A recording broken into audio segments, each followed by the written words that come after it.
다음은 추계신고 방법 및 유의사항에 대해서 알아보겠습니다. 모든 사업자는 증빙에 의해 확인되는 수익금액과 경비를 장부에 기장하여야 하고 장부에 의해서 소득금액을 계산하여야 합니다. 그러나 영세사업자 등 부득이하게 기장하지 못한 사업자의 경우라면 장부에 기장한 필요경비가 없더라도 법에 정한 일정 경비를 빼서 소득금액을 계산하도록 하고 있는데요. 이를 경비율에 따른 추계소득금액의 계산이라고 합니다. 경비율 적용 방법에는 크게 기준경비율 적용 방법과 단순경비율 적용 방법이 있습니다. 우선 간단한 단순경비율 소득금액 계산 방법을 보면 수익금액에서 수익금액의 단순경비율을 곱한 금액을 차감하여 계산합니다. 아래 사례에서 신발 도매업의 경우 단순경비율이 93.2%가 되지요. 즉 필요경비를 93.2%를 인정한다는 것인데요.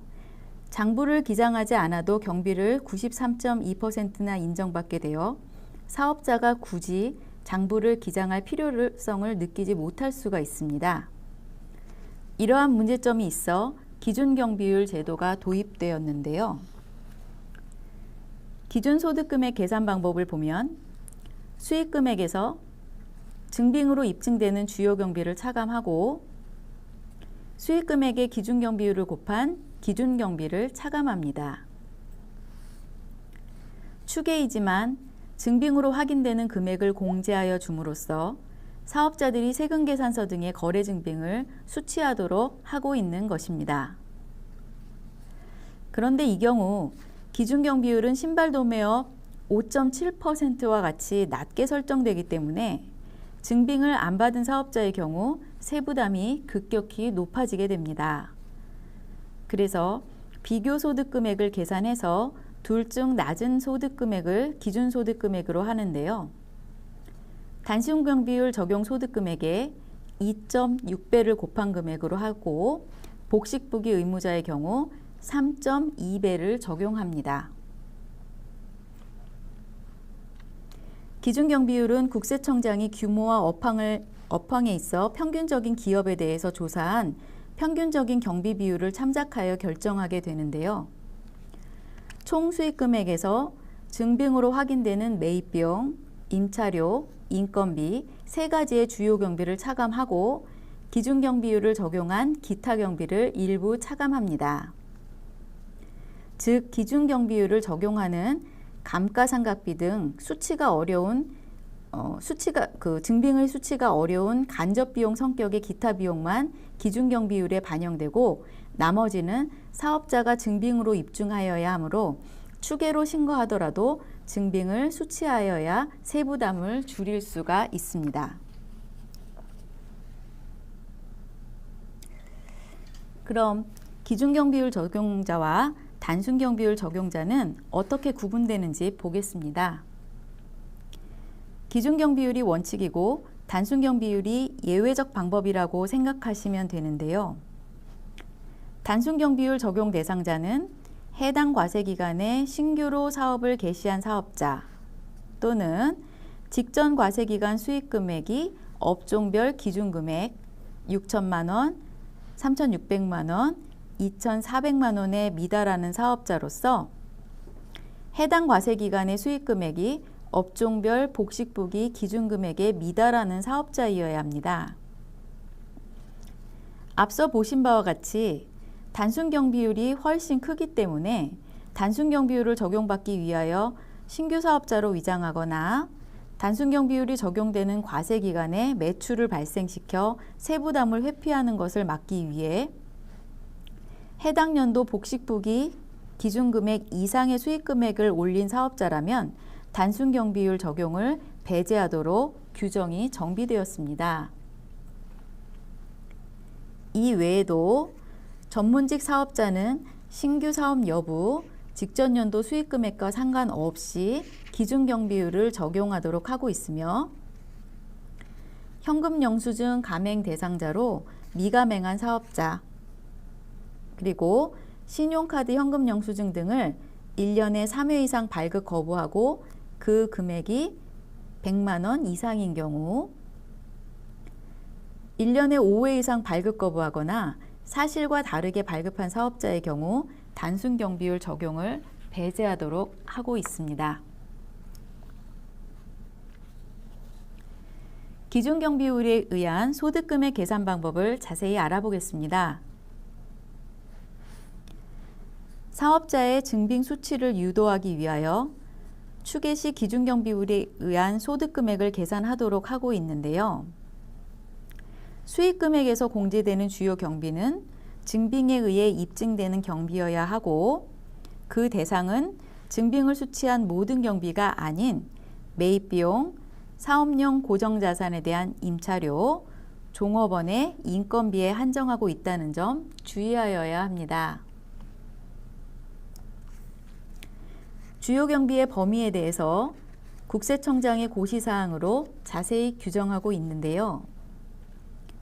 첫 번째, 매입비용의 범위는 재화의 매입으로서 상품, 제품 등 재산적 가치가 있는 유체물과 전기, 열 등과 같은 자연력의 매입으로 합니다. 외주 가공비는 판매용 재화의 생산, 건설 등을 위해 지급한 대가의 경우에만 인정되는 것이고, 운반비는 운송업을 영위하는 경우에 한하여 매입비용으로 공제됩니다. 주의하실 점은 고정자산 매입은 감가상각비로 비용화하여야 하므로 인정되지 않고 재화가 아닌 용역의 매입은 공제되지 않는 것으로, 예를 들어 숙박비, 음식료 등은 주요 경비로 인정되지 않습니다. 임차료의 경우 건축물, 기계장치 관련 임차료가 공제 대상이며 직접 임차료 외에 관리비, 리스료는 공제 대상이 아닙니다. 세 번째, 인건비의 경우 종업원에 대해 직접 지급한 급여, 퇴직금, 일당 등의 인건비만 인정되는 것으로 4대 보험 지급액과 복리후생비는 제외되며 종업원에 대한 급여가 아닌 프리랜서 등에게 지급하는 용역료는 공제되지 않는 점 주의하여야 합니다.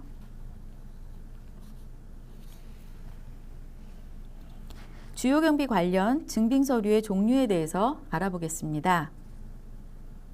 공제 대상이 되는 주요 경비는 증빙 서류에 의해서 지출하였거나 지출할 사실이 객관적으로 확인되는 것이어야 하는데요. 우선 매입비용과 사업용 고정자산에 대한 임차료는 세금계산서, 계산서, 신용카드 등 법정 증빙을 수취하여야 하는 것이 원칙입니다. 그렇지만 3만 원 이하 소액 거래 등 법정 증빙 서류의 수취 의무가 면제되는 경우의 금액은 세금 계산서 등을 수취하지 않아도 공제 대상이 됩니다. 이와는 달리 증빙 수취 의무가 있는데 수취하지 아니한 경우 주요 경비 지출 명세서를 작성하여 제출한 경우 주요 경비로 공제가 가능한데요. 가산세가 추가로 부과돼 가급적 증빙을 수취하셔야 합니다. 종업원의 급여 등 인건비는 원칙적으로 원천징수 영수증 또는 지급명세서를 관할 세무서에 제출한 금액이 공제 대상입니다. 하지만 제출할 수 없는 부득이한 사유가 있는 경우 소득을 지급받을 자의 주소, 성명, 주민번호 등 인적사항이 확인되고 소득을 지급받는 자가 서명 날인한 증명 서류에 의해 입증되는 금액을 공제할 수 있습니다. 추가적으로 증빙을 수취하지 않은 경우 주요 경비 지출 명세서 작성 방법을 알아보겠습니다. 주요 경비 지출 명세서는 기준 경비율 적용 대상 사업자가 수익금액에서 공제한 매입비용과 임차료 중에서 세금 계산서, 계산서 등을 수취하지 않은 금액에 대해서 그 거래 내용을 기재하여 제출해야 합니다. 주요 기재 내용은 거래 상대방의 상호 및 사업자 번호 등 인적사항, 거래 금액으로 주요 경비로 공제하는 대신 증빙불비, 가산세 등 불이익이 있는 점 유의하셔야겠습니다. 마지막으로 소득세를 추계 신고하는 경우 불이익에 대해서 알아보겠습니다. 우선 복식부기 의무자의 경우 추계 신고하게 되면 무신고로 보아 무신고 가산세를 적용하게 되는데, 일반 무신고의 경우 무신고 납부세액의 20%와 무신고 수익금액의 0.07% 중 큰 금액으로 하고, 기장을 안 하여 적용되는 무기장 가산세를 계산하여 무신고 가산세와 무기장 가산세 중 큰 금액으로 계산하여 가산합니다. 만일 성실신고 확인 대상자에 해당된다면 성실신고 확인서 미제출 가산세 5%를 별도로 부담하여야 합니다. 또한 복식부기 의무자가 추계 신고하는 경우 조특법상 대다수의 감면 공제가 배제되는데요. 추계 신고 시의 감면 배제 규정, 무신고 시의 감면 배제 규정이 모두 적용됩니다.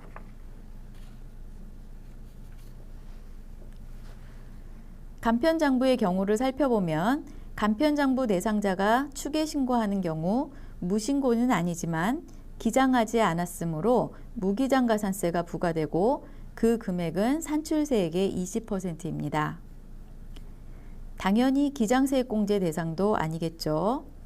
참고로 간편장부 대상자 중 기장하지 않았더라도 무기장 가산세가 적용되지 않는 소규모 사업자가 있는데요. 2019년에 신규로 사업을 개시한 사업자, 직전 연도 수익 금액이 4,800만 원 미만인 사업자, 간편장부 대상자로서 연말정산한 사업소득만 있는 사람이 이에 해당됩니다. 그리고 복식부기 의무자와 마찬가지로 추계 신고하는 경우 추계 신고 시의 조특법상 감면 배제 규정에 따라 감면 등의 혜택이 일부 배제되는 점 주의하셔야 하고, 공통되는 사항으로 사업자가 추계 신고하는 경우 2월 결손금 공제가 배제되어 추계 신고한 경우에는 2월 결손금 공제를 할 수 없습니다. 이상으로 종합소득세 확정신고에 대해서 알아보았습니다. 감사합니다.